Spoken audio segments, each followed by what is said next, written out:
तो ये कहानी ऐसे 3 दोस्तों की है जो अपनी जिंदगी से तंग आ जाते हैं और अचानक से एक नए शहर में फंस जाते हैं जहाँ पर कोई भी नहीं होता और इनको उस शहर में रहने के लिए वीजा की जरूरत होती है और वो वीजा इनको सिर्फ उसी कीमत पर मिलेगा जब ये मौत का खेल खेलेंगे जिसमें उनकी जान को भी खतरा होगा और अगर ये गेम नहीं खेलेंगे फिर भी ये मारे जाएंगे। तो यहाँ पर एलिस क्या अपने दोस्तों को इस मौत की दुनिया से निकाल पाएगा? आज हम इस कहानी में देखेंगे। तो कहानी के शुरू में हमें एलिस दिखाया जाता है जो बहुत अच्छा गेमर था। वो आज तक कोई भी गेम नहीं हारा था और साथ ही साथ उसको मैथमेटिक्स और गाड़ियों के बारे में बहुत कुछ पता था। एलिस अपने डैड और बड़े भाई के साथ रहता था। इतना सब कुछ पता होने के बावजूद एलिस कोई नौकरी नहीं करता था, इसीलिए उसके डैड उसे निकम्मा समझते थे और यही वजह थी एलिस को अपना घर नहीं अच्छा लगता था। तो वो अब अपने घर से बाहर अपने दोस्तों से मिलने जाता है। यहाँ पर हमें इसके दोस्त दिखाए जाते हैं जिनमें एक बार में नौकरी करता था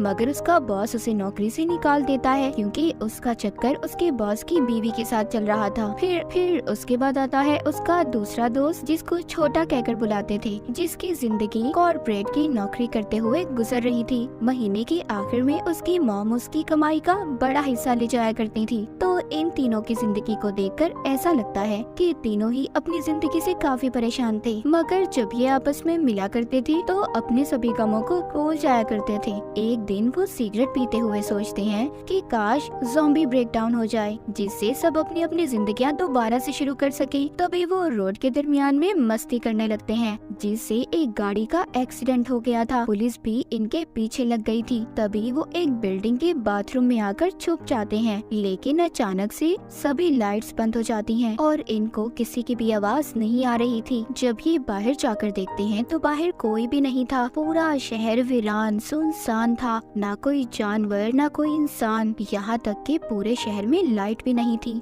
पर एक बिल्डिंग के बाहर लाइट्स जली हुई थी। जब ये अंदर जाते हैं तो वहाँ पर गेम एरिया लिखा हुआ था। जब ये थोड़ा सा और आगे जाते हैं गेट पर लेजर लाइट जल जाती है और वहाँ पर इन्हें बहुत सारे फोन भी रखे हुए मिलते हैं। जब वो फोन को उठाते हैं तो इनके फेस से उन फोन्स के लॉक खुल गए थे जिसमें इन्हीं फोन पर इन्हें गेम रूल्स उनके असूलों के बारे में पता चलेगा और साथ ही फोन पर एक टाइमर भी शुरू हो जाता है। फिर वहाँ पर एक लड़की आती है जो इस दुनिया में पहले से मौजूद थी। वो छोटे का आईडी कार्ड लेकर गेट के बाहर फेंक देती है। लेजर लाइट की वजह से कार्ड जल गया था। ये इन तीनों को समझाती है अगर तुम में से कोई भी गेम खेले बगैर यहाँ से बाहर गया तो ऐसे ही मारा जाएगा। वहाँ पर इनके पास एक और कॉलेज स्टूडेंट आ जाती है। इनकी गेम अब शुरू हो गई थी। पहली गेम का नाम था डेड और अलाइव, मरो या जियो, और इस गेम का लेवल था 3 ऑफ क्लब्स जो इस ताश के कार्ड का नाम है। अब ये एक कमरे में आ जाते हैं। उसमें 2 दरवाजे थे जिन पर डेड और अलाइव लिखा हुआ था। उनको बताया जाता है कि इन्होंने अगर सही दरवाजे को ना खोला तो ये सब के सब मारे जाएंगे। एलिस का दोस्त छोटा ये सब अपने फोन में रिकॉर्ड कर रहा था क्योंकि अभी तक इन सबको सब कुछ मजाक लग रहा था।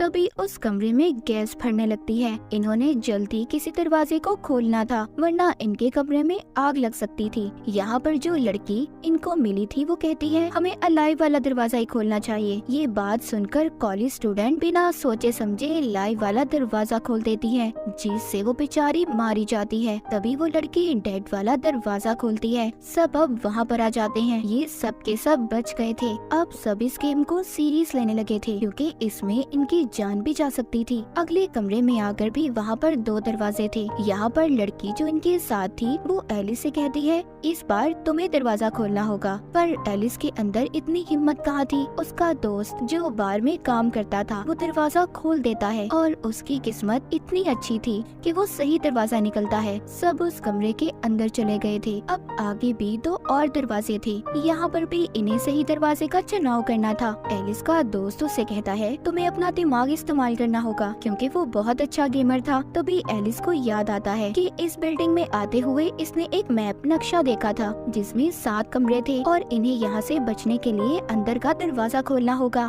सब अब अंदर वाले कमरे में आ जाते हैं जहाँ पर इनके सामने वही कमरा था जहाँ पर फिर से अलाइव लिखा हुआ था। एलिस अपने दोस्त का फोन लेकर फिर से पुरानी रिकॉर्डिंग चेक करता है। जब उस कॉलेज स्टूडेंट ने अलाइव वाला दरवाजा खोला था तो ये देखते हैं आगे उधर कोई भी दरवाजा नहीं था मगर वो वक्त खत्म होने से पहले ही उसी दरवाजे को खोल लेते देते हैं। इन सब में एलिस के दोस्त छोटे का पाँव जख्मी हो गया था। ये गेम से बाहर आ चुके थे। इनके सामने 3 ऑफ क्लब्स का कार्ड रखा हुआ था। तभी उनके सबके फोन्स पर मैसेज आता है। इन सभी को 3 दिन का वीजा मिलता है क्योंकि वो कार्ड 3 ऑफ क्लब का कार्ड्स था। अब यहाँ पर आगे बढ़ने से पहले मैं आपको इनकी गेम के कुछ असूलों के बारे में बता देती हूँ। तो यहाँ पर ताश के कार्ड्स इनकी गेम से जुड़े हुए हैं। जैसे कि अगर उन्हें स्पेड का कार्ड मिलेगा तो गेम फिजिकल एक्टिविटी पर होगी, यानी कि उन्हें खुद ही अपने आप को इस्तेमाल करना होगा। मगर अगर कार्ड क्लब का हुआ तो गेम को पूरी टीम मिलकर खेलेगी। वहीं अगर कार्ड डायमंड का हुआ तो दिमाग लगाने वाला होगा, और अगर हार्ट का हुआ तो उन्हें आपस में ही एक दूसरे को धोखा देना होगा। अभी भी इनको वीजा की समझ नहीं आई थी। असल बात तो इनको तब पता चलती है जब इनके सामने एक आदमी मारा जाता है। एक लेजर लाइट आकर उस आदमी को मार देती है। इसका मतलब ये था कि अगर इनका भी वीजा एक्सपायर हुआ, खत्म हुआ, तो ये सब भी मारे जाएंगे और ये वीजा इन्हें तभी मिल सकता है जब ये मौत का खेल खेलेंगे। तो अब ये एक घर में आकर आराम करने लगते हैं क्योंकि एलिस के दोस्त छोटे के पाँव में चोट लग गई थी और इनके पास वीजा भी 3 दिन का था। तभी ये देखते हैं कि रेडियो काम कर रहा है जबकि बाकी सब इलेक्ट्रॉनिक डिवाइसेस बंद थी। फिर वो लड़की जो इनको यहाँ पर मिली थी वो अपने बारे में बताती है कि वो 3 दिन से यहाँ पर फंसी हुई है और उसने 2 गेम्स को खेल भी लिया है। फिर वो यहाँ पर बैठे बात करते हैं कि अचानक से सभी लोग कहाँ जा सकते हैं, कहाँ गायब हो गए। यहीं पर एलिस ये फैसला करता है कि आज रात भी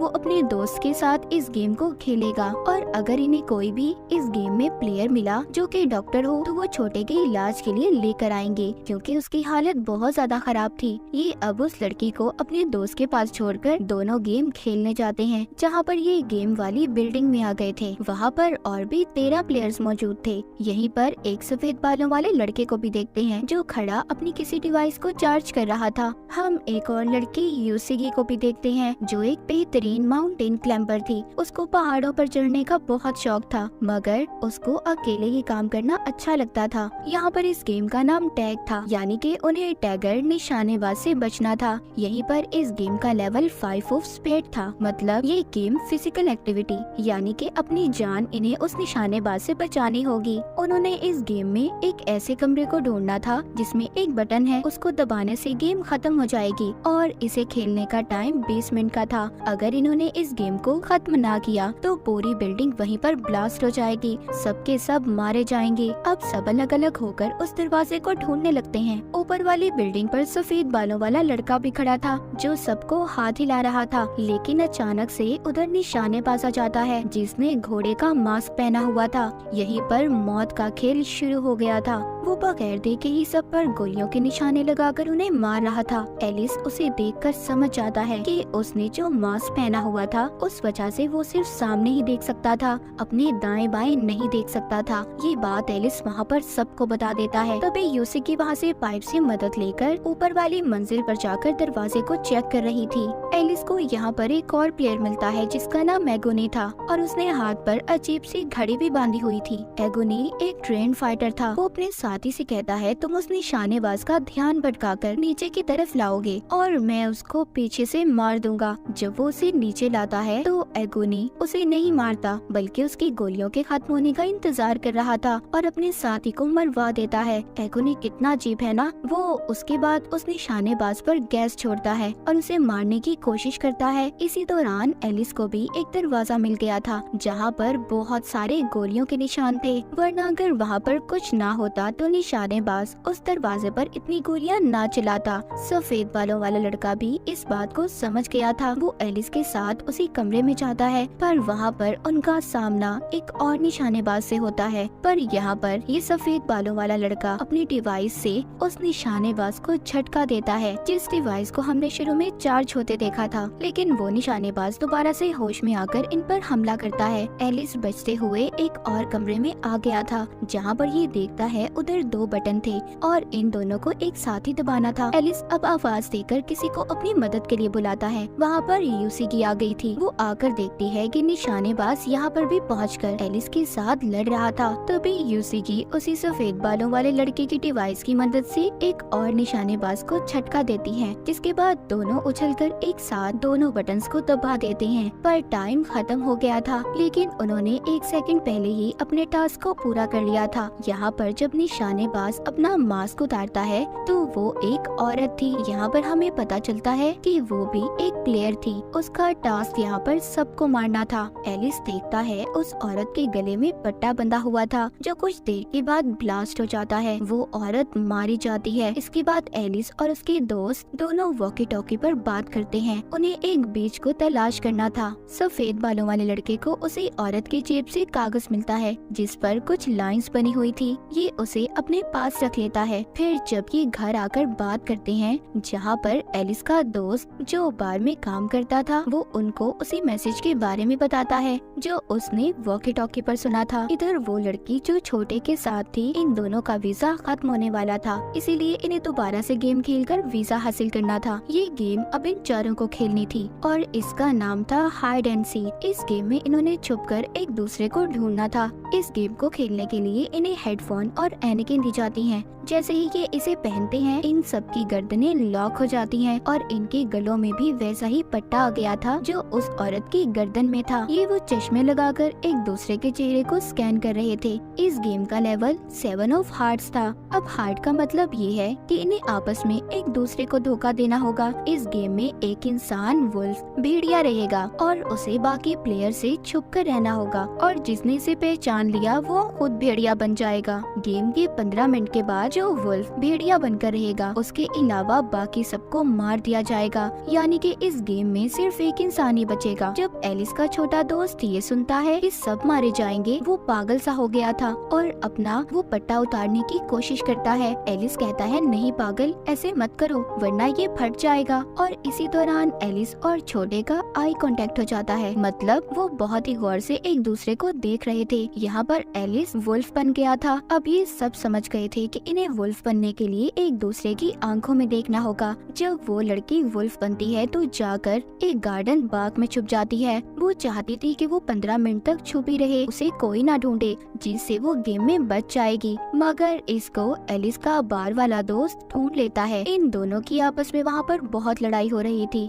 एलिस भी यहाँ पर आ गया था, इन्हें छुड़वाने की कोशिश कर रहा था, मगर वो वुल्फ बन जाता है। ये दोनों अब एलिस को घेरकर उसे मारने लगते हैं, लेकिन छोटा दोस्त वहाँ पर आकर एलिस को यहाँ से भागने का कहता है। इन तीनों को यहाँ पर अपनी पुरानी यादें याद आ रही थी कि इन्होंने कितना अच्छा वक्त एक साथ गुजारा था और वो लोग कितने प्यार से रहा करते थे। मगर अब इस गेम की वजह से वो एक दूसरे के दुश्मन बन चुके थे। एलिस सब याद कर रो रहा था। वो अपने दोस्तों को ढूंढता है, उन्हें आवाज लगाता है, पर कोई जवाब नहीं देता, क्योंकि सब अब यही चाहते थे कि एलिस ही आगे इस गेम को खेले। आखिर के 10 सेकंड में बार वाला दोस्त एलिस को मिल गया था। वो एलिस से कहता है कि एलिस, तुम्हारा शुक्रिया, और एलिस की आंखों के सामने उसके दोस्त का पटा फट जाता है, जिससे उसकी मौत हो गई थी। एलिस के तीनों दोस्तों की गर्दनें उड़ गई थी। वो अपने दोस्तों की मौत पर बहुत रोता है, उसको बहुत दुख हो रहा था। अगले दिन यूसीकी जब अपने लिए खाना तलाश कर रही थी तो रोड पर वो पड़े हुए एलिस को देखती है। उसको उठाकर वो अपने घर ले आई थी। हम देखते हैं यूसीकी को घर में अकेले रहना पसंद था। जब एलिस को होश आता है तो वो उसको बताती है, तुमने गेम में मेरी मदद की थी, इसलिए मैं तुम्हारी मदद कर रही हूँ। यूसीकी उसको बताती है कि मेरे डैड एक बहुत अच्छे माउंटेन क्लाइंबर थे, उनको पहाड़ों पर चढ़ने का बहुत शौक था, पर जब उनकी मौत हुई तो मीडिया वालों ने झूठी खबरें फैलाई कि उन्होंने अपनी जान खुद ली है। उसका बताने का ये मतलब था कि एक ना एक दिन हम अपने प्यारों को जरूर खोएंगे, पर इसका मतलब ये नहीं हम उनके साथ मर जाएं। मौत तो तभी आएगी जब हमारा वक्त होगा, इसलिए जब तक हम जिंदा हैं हमें लड़ना होगा। वो एक किस्म का एलिस को हौसला दे रही थी। एलिस उसकी बातें सुनकर उठता है और ये फैसला करता है कि वो इस गेम की हेड को ढूंढेगा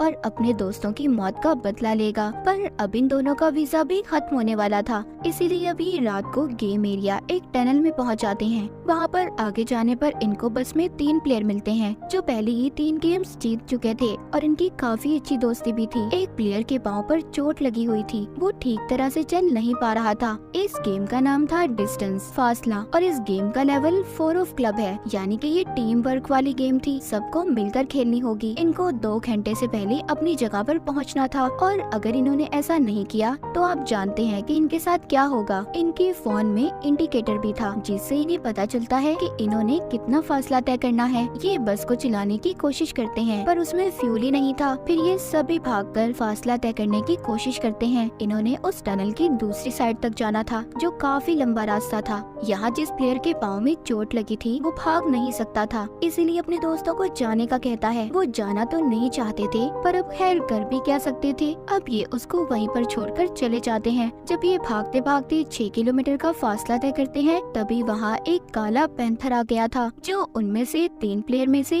एक प्लेयर को खा जाता है जो इन्हें बस में मिले थे। जब पैंथर उसको खा रहा था तो बाकी के तीनों मौका देखकर आगे भागते हैं। जब आगे जाते हैं तो एलिस उधर एक बाइक देखता है। अब बाइक में फ्यूल तो था लेकिन बैटरी नहीं थी, इसलिए ये इस बाइक को वापस से बस की तरफ ले जाने का फैसला करता है ताकि बस में इस बाइक का फ्यूल डाल दे और जो बस में प्लेयर है जिसकी टांग पर चोट लगी हुई है वो भी बच जाए। इधर यूसिकी और उसके साथ एक प्लेयर टनल के आखिर तक आ गए थे मगर उधर पानी के बैरियर्स थे जिसमें बहुत सारा पानी था और गेम के खत्म होते ही वो पानी टनल में आएगा। सबके सब मारे जाएंगे। पानी अब टनल में आने लगता है। वो प्लेयर जो यूसिकी के साथ था वो उसे बचाने की कोशिश करता है। एलिस भी बस को लेकर आ गया था जहाँ पर यूसिकी अपना हाथ एलिस की तरफ बढ़ाती है जिससे वो तो अब बस में आ गई थी पर उनकी बस पानी में डूब जाती है। जब पानी वापस जाता है तो ये निकलकर बस के ऊपर खड़े हो गए थे। ये बस में लिखा हुआ गोल देखते हैं जिसे देखकर एलिस परेशान हो गया था। वो समझ गया था कि फोन पर हमें तभी 0 डिस्टेंस नजर आ रहा था। वो तो शुरू से ही गोल में बैठे थे।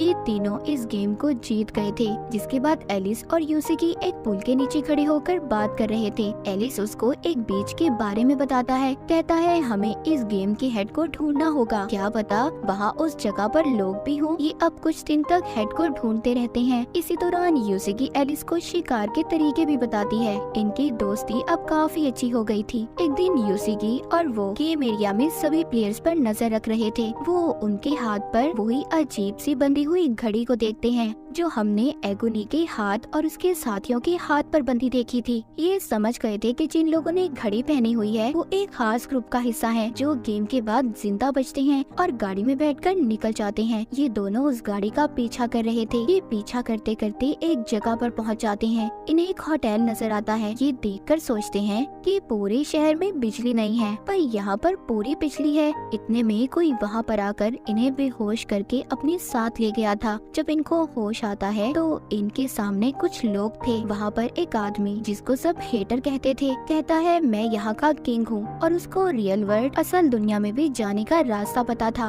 उधर दीवार पर सभी ताश के कार्ड्स थे। वो बताता है कि यहाँ के सब लोग मेरे खास आदमी हैं। वो गेम को जीतकर मेरे पास कार्ड्स को जमा करवा देते हैं और अगर तुम में से किसी एक को भी सारे कार्ड्स मिल जाते हैं तो एक ही असल दुनिया में जा सकता है। वो इनको कहता है कि तुम्हें अब एक और गेम खेलनी होगी। वो ये कि अगर तुम जीत जाते हो तुम्हें उसी कार्ड को मेरे पास जमा करवाना होगा और अगर ऐसा नहीं किया तो तुम जानते ही हो तुम्हारे साथ क्या होगा। एलिस और यूसिकी के पास कोई और रास्ता नहीं था, इसलिए दोनों हैटर की बात को मान लेते हैं। रात को ये जब सबके साथ गेम खेलने जाते हैं तो वहाँ पर एगोनी और सफेद बालों वाले लड़के को भी देखते हैं। इस गेम में इन्होंने 4 जंगली जानवरों को मारना था जिसमें पिग, टाइगर, पैंथर और ईगल है। एगोनी की टीम के पास हथियार थे इसीलिए आराम से वो जानवरों को मार देते हैं। उधर दूसरी तरफ यूसिकी की टीम को एक टास्क दिया जाता है कि उन्होंने अंधेरी बिल्डिंग में एक नंबर को ढूंढना था और उनके पास सिर्फ 9 माचिस की तीलियां थी। यूसिकी को भी वो नंबर मिल जाता है। असल गेम तो एलिस के साथ थी। एलिस को एक लड़की जो कि एक सर्जन थी हैटर के ग्रुप से थी,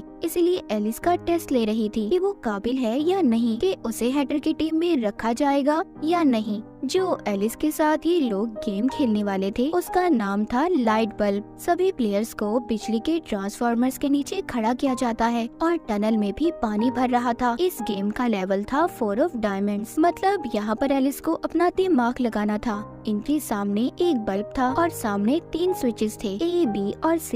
इन्हें पता करना था कि किससे बल्ब चलेगा, मगर इनकी असल परेशानी ये थी कि बल्ब वाला दरवाजा बंद हो जाएगा। इनको नहीं पता चलेगा कि बल्ब चल रहा है या नहीं। वहीं पर एक लड़की तारों को जब चेक करती है तो बेचारी बेमौत मारी गई थी, पर एलिस अपना दिमाग लगाता है और इस टास्क को भी पूरा कर लेता है। मतलब B से स्विच चलाना था। उस सर्जन को जवाब पहले ही पता था, पर वो एलिस को कुछ भी नहीं बताती। अब खैर एलिस दोबारा से होटल आता है। एलिस को हैटर के सामने पेश किया जाता है क्योंकि एलिस भी अब इसकी टीम का हिस्सा बन चुका था। आज के दिन हैटर का भी वीजा खत्म होने वाला था, इसलिए वो सबको बताता है कि आज रात वो गेम खेलने जाएगा। एगोनी यहाँ पर अपने साथियों को इशारा करता है, शायद आज कुछ होने वाला था। रात को हैटर के जाने के बाद अगली सुबह एलिस और यूसी सबसे पूछते हैं कि असल दुनिया में जाकर उनके साथ क्या होता है। कोई कहता है क्या पता वो अगली गेम में फंस जाएं, कोई कहता है वो लेजर लाइट से मारे जाएंगे। किसी के पास भी सही जवाब नहीं था। तभी एलिस को गोलियों की आवाज सुनाई देती है। जब ये देखने जाता है तो उधर एगोनी के आदमी बहुत सारी लाशों को डस्टबिन में डाल रहे थे। इधर सफेद बालों वाला लड़का आता है और बताता है कि ये सब उन लोगों की लाशें हैं जिन्होंने इस होटल के असूलों को नहीं माना था और मेरे पास यहाँ से निकलने का एक प्लान है। वो कहता है कि हमें सबसे पहले हैटर्स के सभी कार्ड्स को चुराना होगा। हम उस पर एतबार नहीं कर सकते कि वो हमें असल दुनिया में भेजेगा भी या नहीं। एलिस भी मान जाता है। जब इनको मीटिंग में बुलाया जाता है तो इन्हें वहाँ जाकर पता चलता है कि हैटर मर गया है। एगोनी बताता है कि हैटर गेम में मारा गया, मतलब उसका भी खून हो गया था। एगोनी खुद को उसके मरने के बाद वहाँ का किंग बना लेता है। जब सब प्लेयर्स को ये बात पता चलती है कि एगोनी अब उनका नया किंग है और हैटर मर चुका है, सभी बहुत परेशान हो गए थे। इसी दौरान सफेद बालों वाला लड़का एलिस को एगोनी के कमरे में भेजता है ताकि उसकी तिजोरी में से वो सभी कार्ड्स को चुरा सके। ये एलिस को जब पासवर्ड बताता है तो वो गलत था। वहाँ पर सायरन बजने लगते हैं। सफेद बालों वाले लड़के ने पासवर्ड तो सही बताया था, पर एलिस गलत तिजोरी की तरफ चला गया था। जब एगोनी के आदमी एलिस को पकड़कर मार रहे थे तो एगोनी वहाँ पर हिरन वाली पेंटिंग की तरफ देख रहा था।